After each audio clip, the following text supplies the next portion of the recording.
শৈলচিয়া প্রজন্ম দল শিবাদয়ের যুগ্ম সাধারণ সম্পাদক। বিসমিল্লাহির রহমানির রহিম।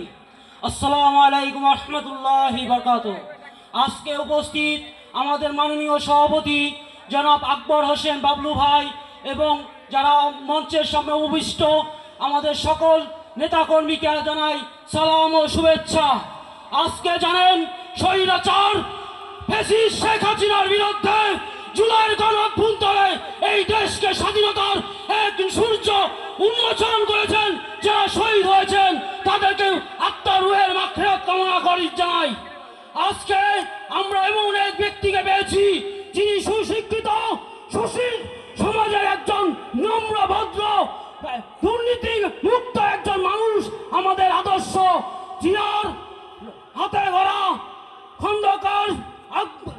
খন্দকার দেলোয়ার হোসেন সুযোগ্য পুত্র খন্দকার আকবর হোসেন বাবলু ভাই, যিনি আমাদের পশ্চিম মানিকগঞ্জে নয় মানিকগঞ্জ জেলার শিবালয় দৌলতপুর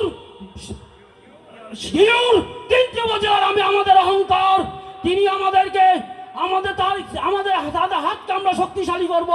আমরা তাকে আমাদের জান প্রাণ দিয়ে আমাদের তার পাশে থাকবো। আমরা এই দেশটাকে সামনের দিকে আগিয়ে নিয়ে যাব। আমরা তার হাতকে শক্তিশালী করবো, প্রয়োজনে জীবন দিয়ে দেব, তাও তাকে পিছু হটবো না। আমরা তাকে ভালোবাসি, মন থেকে আত্মা দিয়ে তার জন্য আমরা জীবন দিতে প্রস্তুত। সবাই ভালো থাকবেন। আসসালামু আলাইকুম ওয়া রাহমাতুল্লাহি ওয়া বারাকাতুহু। ধন্যবাদ।